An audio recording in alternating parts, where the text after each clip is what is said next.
11절로 15절까지의 말씀,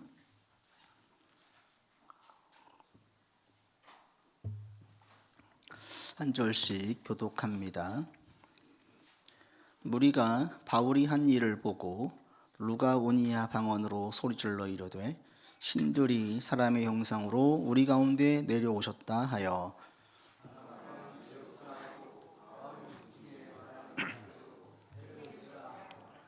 시외 제우스 신당의 제사장이 소화와 화환들을 가지고 대문 앞에 와서 무리와 함께 제사하고자 하니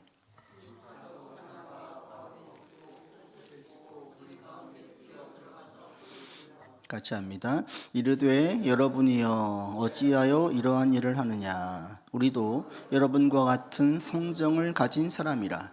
여러분에게 복음을 전하는 것은 이런 헛된 일을 버리고 천지와 바다와 그 가운데 만물을 지으시고 살아계신 하나님께로 돌아오게 함이라. 아멘. 지난주에 이어서 말씀 말씀을 계속 이어서 나아갑니다. 지난주에 바울이 루스드라에서 나면서 하반신 마비된 자를 예수 그리스도 이름으로 세우죠. 바울이 자기의 능력으로 한 것이 아니라 하나님의 능력으로 성령의 명령으로 순종해서 그를 세웠고 그가 일어나게 됐죠. 그리고 또 하나 이렇게 쓰임받게 되어진 것은 회당이 없었기 때문이었습니다. 우리의 삶의 결핍, 부족이 하나님의 능력과 영광을 드러내게 하는 데에 전혀 문제가 되지 않는다. 도리어 하나님께서 이런 부족한 부분들을 쓰셔서 더 영광되게 하신다. 그래서 우리의 삶에 부족한 것이 있을 때에 이 없는 것을 채워줘야 영광이 되겠다가 아니라 이 없는 것들을 통해서 더 영광이 되게 하신다. 이 관점으로 바라보시고 나갈 수 있기를 바라고요. 또 하나 이 루스드라에 왜 이렇게 오셨느냐. 나면서 하반신 마비된 자를 전도하고 그를 구원하려고 불렀다. 아무도 그 사람 주목하지 않죠. 그런데 예수님 그를 주목하셨고 그에게 믿음이 들어가게 하시고 그가 믿게 하셨다라는 거예요. 그래서 주님께서는 믿는 자들을 한 명 한 명 다 세세하게 관심을 가지고 있음을 우리가 분명히 알면서 여러분이 지금 여기에 앉아 있는 것이 어쩌다 보니까 앉아 있는 것이 아니라 주님의 부르심 가운데 계획하심 가운데에 이 자리에 있음을 확신하면서 나갈 수 있기를 바랍니다. 바울이 그리스도 이름으로 하반신 마비된 자를 이렇게 세웠어요. 그러자 갑자기 전혀 예상하지 못한 상황이 벌어지고 바울과 바나바가 매우 놀라는 일이 벌어지죠. 그게 뭐냐? 이 사람들이 갑자기 바울과 바나바를 신으로 숭배하려고 하는 거예요.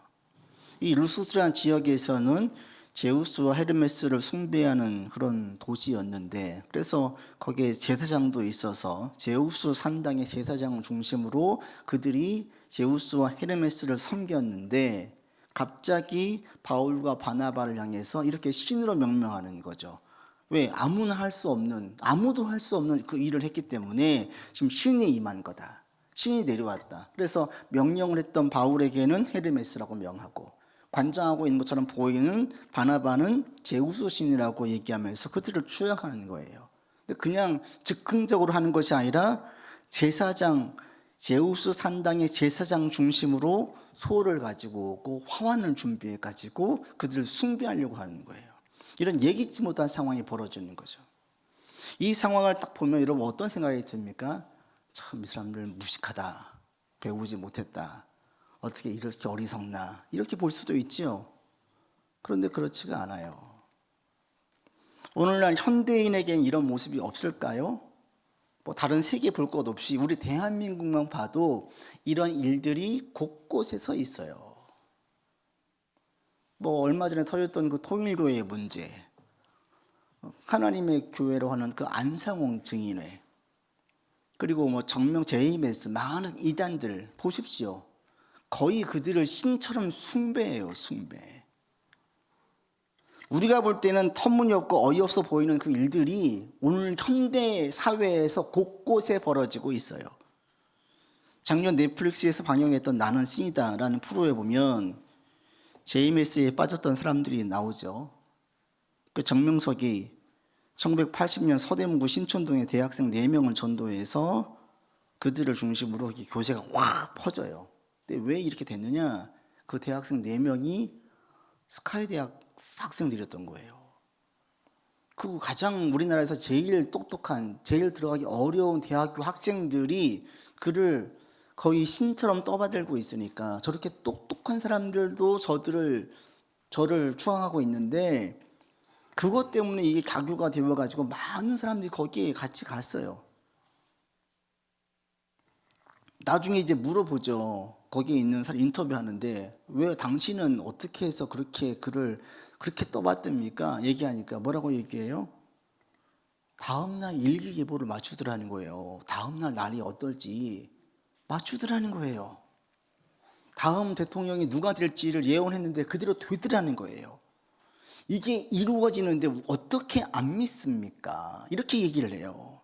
그래서 그 당시엔 푹 빠졌다라는 거죠. 근데 이 정명석은 초등학교 학력이 전부예요.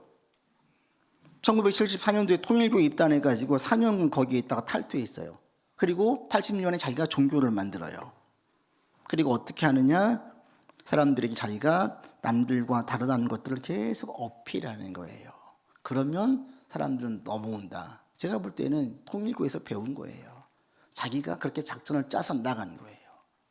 이단들, 사이비들 보세요. 용한 무당들도 똑같습니다. 전부 다 하나같이 어떻게 하냐?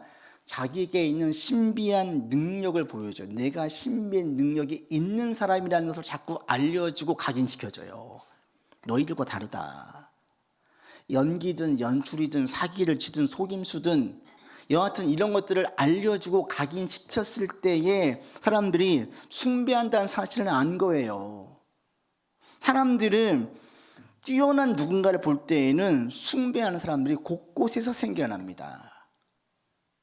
그러면 그런 이단에 빠지지 않는 사람들은 숭배하지 않습니까? 아니요. 일반인들도 숭배해요. 여러분 지난 한 주 매스컴에서 가장 뜨겁게 오르내렸던 단어 중에 하나가 깐부치킨이에요. 깐부치킨. 저는 이 체인점인지도 몰랐는데 이제 뭐 다 알죠. 다 알죠.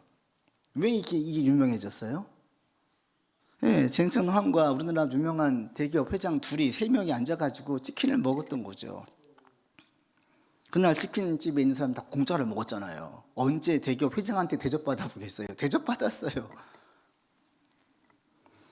그날 이후로 그 깐부치킨 삼성점에 엄청난 변화가 있었죠. 진짜 문전성시를 이루는 거예요. 낮에도 치킨 먹으려고. 결국에는 문을 잠깐 닫았어요. 물량 부족, 내부 점검으로 문을 닫고 다시 치킨을 매장을 열었는데 안내 문구가 하나 붙었습니다. 젠슨 황 CEO 테이블 좌석은 모두를 위해서 이용 시간을 1시간으로 제한합니다. 방문하시는 분들 모두 좋은 기운 받아가세요. 어떻게 된 거냐면 여기 와서 먹었다 소문나니까 다 와요. 그 다음에 꼭 뭐라 그래요? 그가 앉았던 그 자리에 앉고 싶은 거예요. 그게 줄 서 있으니까 내에서 1시간으로 제한하는 거예요. 1시간 있다가 자리를 옮기세요. 왜? 다 줄 서 있으니까. 깐부치킨에서는 재빨리 정식 메뉴를 출시했습니다. 그들이 먹었던 메뉴명은 인공지능 AI 깐부. 세트 가격 23,000원. 크리스피 순살치킨과 바삭한 식스팩, 치즈 스틱 3가지로 구성되어 그들이 먹었던 것을 메뉴로 내놨어요. 불티나게 팔렸겠습니까? 안 팔렸겠습니까? 불티나게 팔렸어요. 그날 한 회장이 입었던 옷이 90만 원 상당하는데 그날 바로 품절됐어요. 그뿐 아니라 경쟁사에 속했던 BBQ에서도 자기네한테 젠슨 황이 안 왔는데 그 젠슨 황을 띄워 이용하는 거예요. 그래서 이렇게 올려줘 글을. 자기네가 마케팅으로 올린 거예요. 백날 기획해서 올리면 뭐해. 젠슨 황이 안 오는데. 월요일 회의 들어갈 생각하니까 벌써 힘들다. 마케터로 살기 힘들다. 진짜 하필 왜 치킨이 저렇게 대박이 난 건지 하고 올렸어요. 근데 이게 그냥 작전이죠. 그랬더니 역시 또 신문에서 기사로 또 올려준 거예요. 홍보 성공한 거예요. 젠슨 황 울고 먹어요. 최대한 울고 먹어요. 왜 그래요? 거기 있는 그 세 사람들이 가지고 있는 자산이 수백 조예요. 그들의 기업은 세계 최고의 기업에 속해요. 일반 사람들은 도저히 따라갈 수 없는 엄청난 것을 가지고 있는 능력자들로 다 인정을 해요. 흉내낼 수 없는 것들을 가지고 있고 이루어 놓은 사람들이기 때문에 그들을 모방하고 그들에게서 좋은 기운을 받으려고 하는 사람들이 줄 서 있어요. 한 사람은 그 이재용 회장한테 5만 원 돈 받았다고 그 액자에 넣어가지고 갑오로 한대요. 좋아서 커피 한 잔 줬더니 5만 원을 준 거예요. 그거 액자에 넣겠다고 홍보에 또 글을 올렸더라고요. 일반 사람들이 할 수 없는 엄청난 일, 능력을 보이면 사람들은 그들을 모방해요. 그들을 따라가려고 해요. 그들을 숭배해요. 이 인간을 영웅으로 만들려고 하는 본능은 오늘도 계속되고 있습니다. 예전에는 돌, 나무 놓고 신상을 섬겼는데 오늘은 사람, 성공, 파워, 브랜드 이런 것들을 숭배해요. 스포츠 영웅들을 그대로 따라하죠. 그들의 말투, 그들이 입었던 옷, 연예인들, 인플루언서들의 라이프 스타일을 모방하려고 해요. 세계의 스타들을 따라가려고 해요. 다 우상화되고 있는 거예요. 그런데 이런 일들이 왜 그래요? 왜? 성경에 그 답이 나와 있어요. 인간을 하나님께서 하나님의 형상으로 피조물로 지었어요. 그리고 하나님을 숭배하는 존재로 인간을 만들었어요. 불완전한 인간이 완전하신 하나님을 숭배하게 만들었어요. 우리 인간은 유한 능력의 존재들이에요. 우리의 능력은 한계가 있어요. 하나님은 무한한 능력을 가진 분이에요. 그래서 그분을 숭배할 때에 안정을 찾고 평안을 누릴 수 있게 인간을 만들어 놓으셨어요. 그런데 죄로 인해서 관계가 단절되었죠. 하나님을 숭배하지 못하자 다른 것들을 숭배하기 시작한 거예요. 그래서 인간을 숭배하고요. 다른 것들을 숭배해요. 나는 숭배 안 할래. 난 내 자신을 믿을래. 자기 자신을 숭배해요. 그런데 우리가 숭배하는 하나님 이외의 숭배하는 대상들은 늘 불완전해요. 전능하지 않습니다. 완전하지 않습니다. 그러니까 다른 것들을 숭배할 때 계속 불안한 마음이 도사려요. 난 다른 사람 아무도 숭배하지 않아. 나를 믿을래. 젊을 때는 자신감이 있죠. 돌도 씹어먹을 수 있을 그런 자신감이 있어요. 그런데 자기가 계획했던 게 틀어지고 기억력이 자꾸 감퇴되는 것 같고 그리고 몸이 약해진 걸 경험을 하고 나면 내가 그렇게 대단한 존재가 아니구나. 내가 나를 믿을 수 없구나라고 깨달아요. 그리고 불안해지는 거예요. 그러니까 인간들은 하나님 이외에 다른 것들을 숭배하면 하나로 안정감을 찾지 못해요. 그러니까 이걸 숭배하면 또 다른 것도 커버해야 되는 거예요. 신도 하나의 신 가지고 안 되는 거예요. 이왕이면 많은 신을 믿어야 되는 거예요. 불완전하니까. 이렇게 인간 가운데 이런 마음이 있어요. 근데 인간은 이렇게 본능적으로 마치 연어가 다시 획이 올라가듯이 인간 마음 가운데 본능적으로 숭배하려고 하는 마음이 있어요. 근데 하나님을 숭배하지 못하니까 주 가운데 단절되니까 다른 누군가 무엇인가를 숭배하는 거예요. 근데 여러분 그런데 인간은 숭배할 대상입니까? 인간은 숭배할 대상이 아니에요. 인간은 유한한 존재거든요. 어느 분야에 뛰어난 사람을 볼 때 다 벤치마킹 한다고요? 어리석은 사람이죠. 왜? 그 분야에선 탁월할지 모르겠지만 그 한 분야에서만 탁월하지 인생 전체에 탁월하지 않거든요.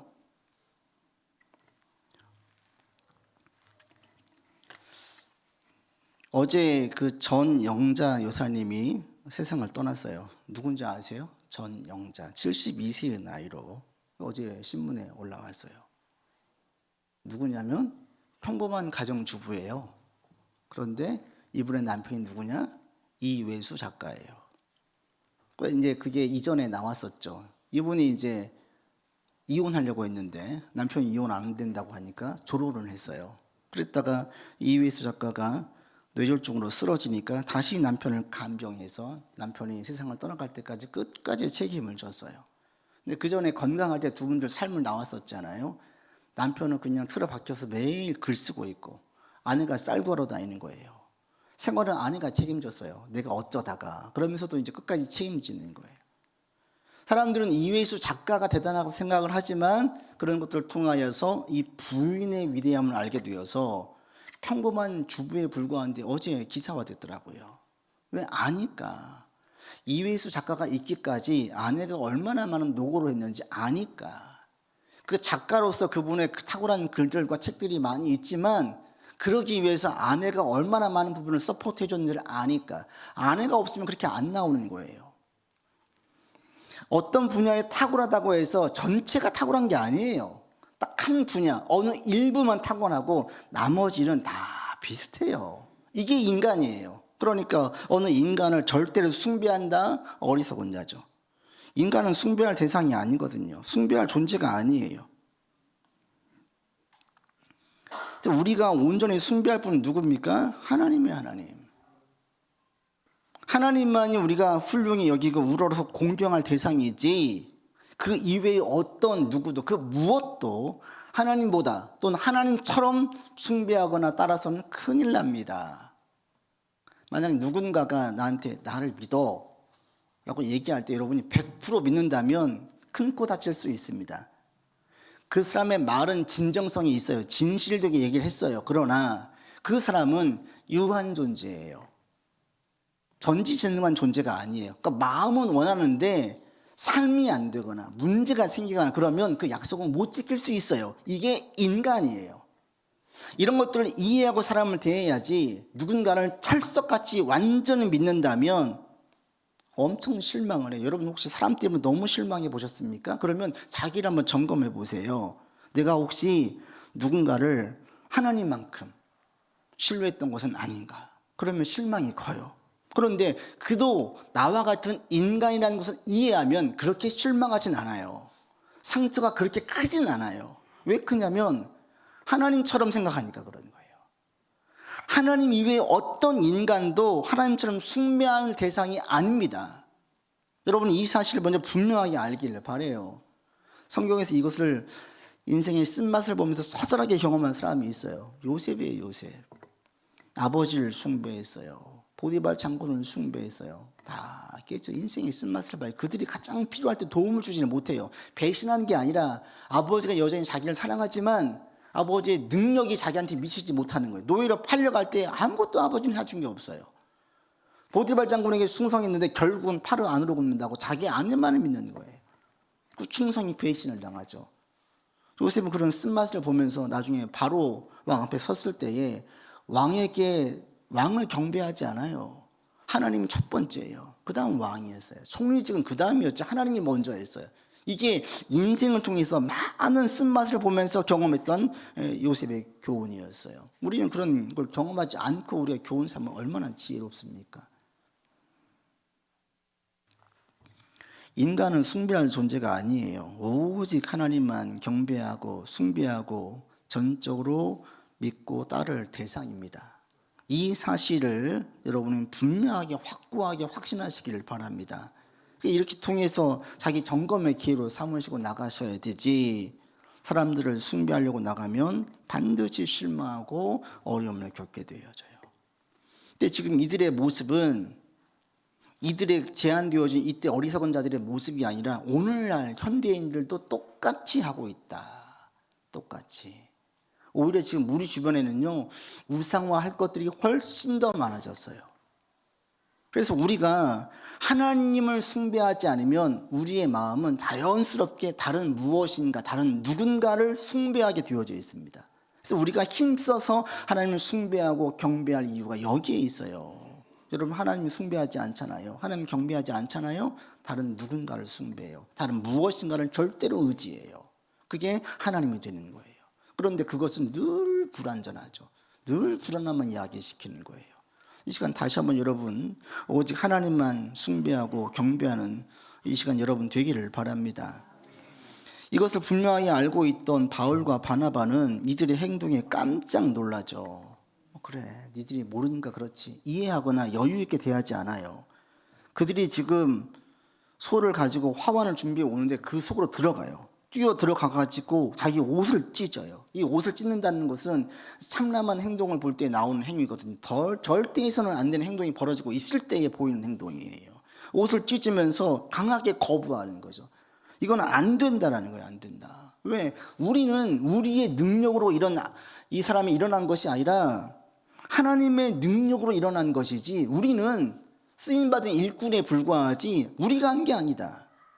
이것을 분명하게 이야기하는 거예요. 이게 바로 여기에서 신실한 사역자, 신실한 그리스도인 누구인지가 분명히 보입니다. 신실한 그리스도인들은요, 자기를 높이지 않아요. 누군가 자기를 높일 때에 모른 척하고 우월감에 젖어 있지 않아요. 자기가 어떤 존재인지를 너무나 잘 알고 있기 때문에 그러니까 스승들을 존경할 수 있지만 존경의 차원이 아니라 숭배하고 경배하고 모든 걸 다 따라가려고 할 때 만류하는 거예요.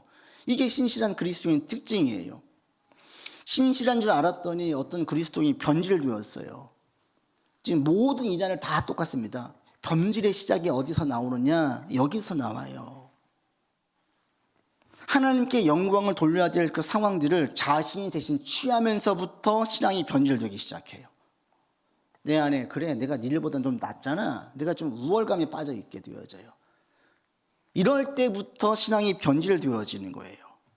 타락과 변질의 시작이 여기에 있어요. 자기를 높일 때, 자기가 영광을 취할 때, 남들보다 내가 더 뛰어난다고 느낄 때에 그때부터 그 사람은 변질되기 시작하는 거예요. 근데 바울과 바나바는 이 사실을 분명하게 알고 있었어요. 우리는 능력이 뛰어난 게 아니다. 바울이 열심히 전도했지만 사역을 했지만 한 번도 바울은 과시에 빠지지 않았어요. 왜? 자신이 한 게 아님을 알고 있기 때문에. 마치 농부가 농사를 지을 때 풍년이 된 다음에 자기 공으로 돌리는 농부 보신 적 있습니까? 없어요. 열심히 물을 주고 잡초를 뽑고 거름을 주지만 비가 적당히 와야 되고 햇빛을 적당히 쬐야지 그다음 그해 풍년이 되는 거예요. 그러니까 지혜로운 농부들은 다 한 다음에 하늘 보고 있죠. 하나님 믿지 않아도 하늘이 도왔다라고 이야기하지 자기 공으로 돌리지 않아요. 바울이 그랬습니다. 사역을 할 때에 많은 곳에 교회를 세웠어요. 많은 자들이 믿었어요. 그때 바울이 뭐라고 얘기합니까? 나는 씨를 뿌렸고 아볼로가 물을 주었지만 자라게 하시는 분은 하나님이시다. 신앙을 성장시키는 것은 하나님이시기 때문에 자기 공이 없는 거예요. 이 사실을 분명히 알고 있는 바울은 교만해지지 않았습니다. 자기를 높이지 않았습니다. 자기를 추앙하는 것, 숭배하는 것 절대로 있을 수 없는 일이에요. 이게 신실한 그리스도인들의 특징이에요. 여러분들이 이 사실을 분명하게 알고 그래서 바울은 늘 겸손으로 허리를 동여맸어요. 우리도 마찬가지예요. 여러분들이 자꾸 자기에게 주목할 때 자기를 높이려고 해요. 우리는 우리를 주목한 자들이 아니에요. 여러분의 시선이 하나님께 주목할 수 있기를 바랍니다. 그러니까 여러분 통해서 무엇인가 드러났어요. 이것은 나를 과시하고 자랑으로 여길 것이 아니라 이런 나를 쓰신 것에 대해서 영광으로 알아들일 거예요. 영광으로. 하나님 감사합니다. 저 같은 자를 쓰시다니요. 이거지 내가 뛰어나니까 내가 과시할 만한 게 있으니까 절대 아니에요. 이 사실을 잘 알고 있는 그리스도인들은 그래서 세상에서 절대 자기를 높이지 않아요. 반면에 세상에서 자기를 높이는 사람들 보십시오. 자기를 높이는 사람들은 다 거짓으로 가득 차 있어요. 왜? 인간은 다른 사람들과 볼 때 다 도찐개찐이거든요. 근데 자기를 높여야 돼요. 어떻게 해요? 아주 화려한 의상을 입고 소품을 잔뜩 꾸미고 무대장치를 해가지고 자기를 높여야 되는 거예요. 그냥은 안 높아지니까 명품백하고 비싼 거 차고 해서 내가 일보다 우월해 그래요. 싹 빼보세요. 똑같아요, 인간은. 거기서 거기에요. 근데 자기가 높아지려고 하다 보면 어떻게 해요? 가면을 써야 되는 거예요. 가면. 내가 대단한 존재처럼 보이려고 그런 멋진 옷을 입어야 되는 것이 자꾸 꾸며야 되는 거예요. 그런데 다 벗겨놓고 보면 똑같아요, 인간은. 그래서 이 사실을 잘 알고 있는 신실한 그리스도인들에게 능력이 있는데 어떤 능력이냐면 신실한 그리스도인들은 거치장과 외식에 별로 빠지지 않아요. 대신에 그들의 삶과 만나보면 대단히 소탈하고요, 진솔하고요, 가식이 없어요. 이게 그리스도인의 능력이에요. 그래서 여러분 이렇게 되기를 바랍니다. 남들에게 자꾸 보이려고 하면요 외식을 할 수밖에 없어요. 있는 척 해야 돼요. 그런 척 해야 되는 거예요. 그런데 인간은 그런 존재가 아님을 분명히 알고 자각하는 그리스도인들은 굳이 자기를 막 과시하려고 하거나 남들보다 우월하다고 알리고 싶어 하지 않아요. 자연스럽게 배워 나오는 게 뭐냐면 진솔함이에요. 진솔함. 가식이 없어요. 소탈해요. 굳이 명품 안 차고 안 입어도 아무 문제가 되지 않아요. 근데 이게 그리스도인의 능력이고 하나님은 이런 사람을 쓰십니다. 자기가 겸손하고 겸손할 수밖에 없지요. 그렇게 진솔한 사람들이 쓰시고 세상도 이런 사람들에게 주목합니다. 왜? 전부 다 꾸미는 사람들로 가득하거든요. 근데 저 사람 만날 때 꾸미지 않아요. 진솔해요. 그러면 편해요. 오히려 그게 더 매력적이에요. 이게 그리스도인의 능력이에요. 여러분, 마음의 시선과 생각의 포커스가 자신과 다른 사람에게로 가지 않고 오직 하나님께로 갈 수 있기를 바랍니다. 인간은 높이는 존재가 아니에요. 여러분 스스로도 마찬가지입니다. 오직 하나님만 높이고 하나님만 귀히 여기고 하나님만 존중할 존재예요. 그래서 우리가 담대하지만 늘 겸손한 거예요. 다른 사람을 대할 때에도 겸손한 마음으로 대하는 거예요. 내가 너보다 우월하지 이 존재가 아니에요. 다 비슷합니다. 제가 조금 나을지 형편이 좀 나아 보이는지 모르겠지만 실상은 똑같습니다. 남들을 향할 때 하대하지 않아요. 존중의 마음이 있어요. 이게 그리스도인의 모습입니다. 오늘 여러분 이 땅에 살아갈 때 다 사람들이 자기를 높이려고 하고요. 다 자기가 영광 받으려고 해요. 그리스도인들은 하나님만 높이고 하나님께만 영광 돌리며 힘을 씁니다. 그리고 겸손함으로 하나님을 의지하며 삽니다. 그러니까 다시 한번 주님만을 의지하고 누구도 무엇도 하나님보다 하나님처럼 의지하는 존재와 대상이 없기를 바라고 오직 하나님만 경배합니다 라고 고백하며 나아가십시다. 왜? 하나님 경배하지 않으면 다른 누군가 다른 무엇인가를 대신 경배하거든요. 하나님을 가장 으뜸에 두고 하나님을 경배하고 하나님께 영광 돌리기 힘을 쓸 수 있는 우리가 되기를 바랍니다. 아버지 하나님, 우리는 연약한 존재입니다.